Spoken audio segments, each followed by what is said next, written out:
pikkuhiljaa toivoa synkroa itselleenkin.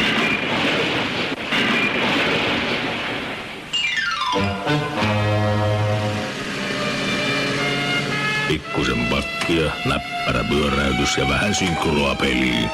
Näin se muuttuu hankaliinkin maastoaika säyseäksi pojaksi.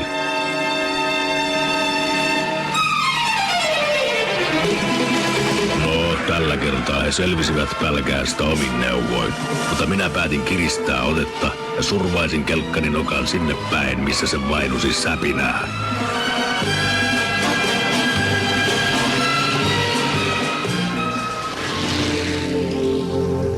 Ja säpinää kyllä löytyikin.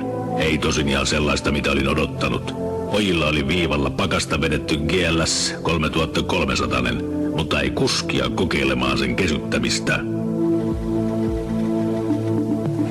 Ilmeisesti kavereilla ei ollut aavistustakaan siitä, että Lynxin ajattelussa rajuun moottoriin yhdistyy aina vieläkin rajumpi hallittavuus. Niin kuin nyt tässä GLS:ssä erillisjousitettu etupää ja suksien kovametalliset ohjauskiskot, jotka purivat hankeen kuin leukulihaan. Puhumattakaan nyt Easy Ride-jousituksesta.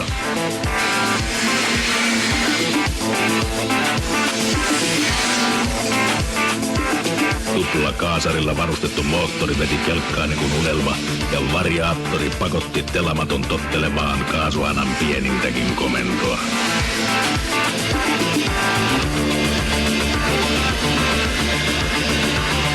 Homma alkoi luistaa, mitä ei kyllä voinut sanoa kilpakumppaneiden esityksistä.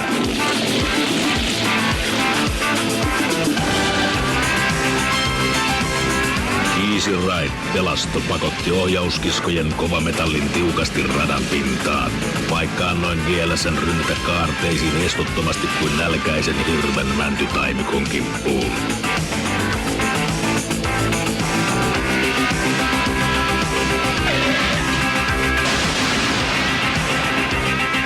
Siinä telastossa ja jousituksessa olisi oppimista muillekin kelkantekijöille.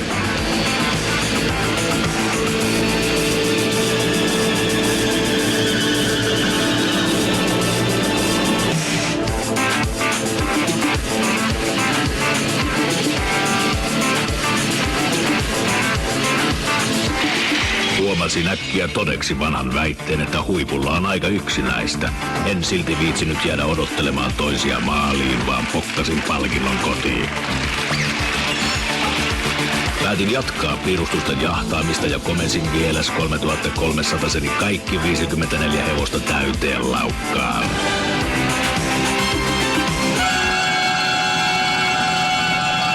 Mutta konnat olivat vaihtaneet hieman raskaampaan kalustoon. Yrittivät heitellä kapuloita rattaisiin. Okei, pelataan sitten tätä peliä, ajattelin, ja vaihdoin alleni 650-sen. Pienempi silmää, alla 60 senttiä telamattoa ja variaattori, niin kuin vain Lynx sen tekee. Siitä syntyy pitoa ja vetoa niin, että heiveröisempää huimaa. Melkein 2,5 neliötä telamattoa yhdistyneenä mahtavaan vääntöön sai roistot haukkomaan henkeään. Ne katsoivat 650 nousua vähän samaan tapaan kuin muut kelkkavalmistajat. Kierroon.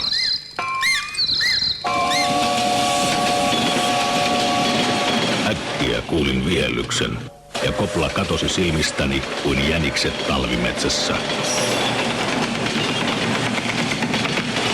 Jos se juna nyt tulee kerran vuodessa ajallaan, niin pitikö sen sattua juuri tähän hätään?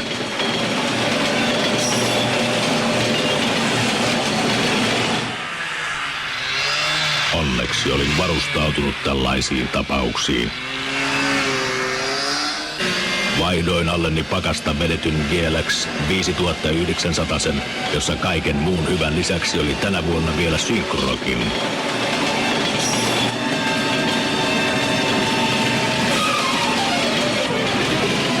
piirsi hankeen kuvioita kuin Picasso, ja kovametallikiskot leikkasivat uraa tarkkuussorvin täsmällisyydellä. Siinä ratapenkkaa kiitäessäni ymmärsin taas hieman paremmin, miksi armeija ja rajavartiosto käyttivät juuri tätä nimenomaista ajokkia omiin tarkoituksiinsa. Itse asiassa sekä vapaa-ajan että ammattikelkkailijat olivat molemmat omineet GLX 5900 itselleen. Meidän kantamme asiaan oli oraakkelimaisen tyhjentävä. Molempi parempi. Odotellessani mitä seuraamaan piti, kuvittelin ajatuksella, että pojat saisivat kohta tuntea nahoissaan, ettei kannata pelata vaihteilla vauhdissa, ellei satu olemaan synkroa.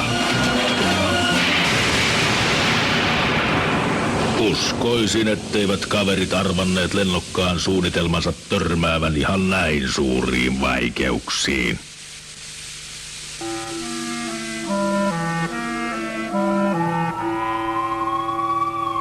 No, virkavalta saisi taas selvittää loput. Onneksi komissaari oli vanha tuttu. Selityksiä tarvittaisiin tavallista vähemmän, ellei sitten lehdistö onnistuisi saamaan tapaukselle julkisuutta, jota meistä kumpikaan ei kaivannut.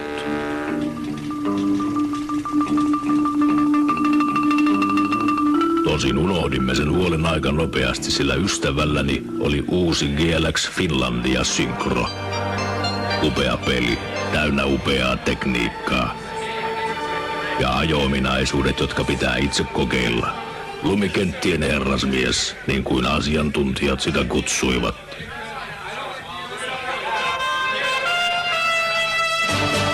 Tehtaalla vierailleet herrasmiehet saivat ansionsa mukaan, eikä piirustusten salaisuuksia penkoisi enää kukaan. He jäisivät ikuiseksi arvoitukseksi, ainakin seuraavaan Lynx-mallistoon saakka.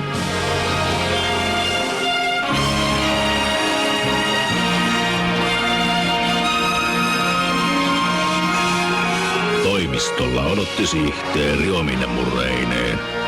Joku oli varastanut lomalistat.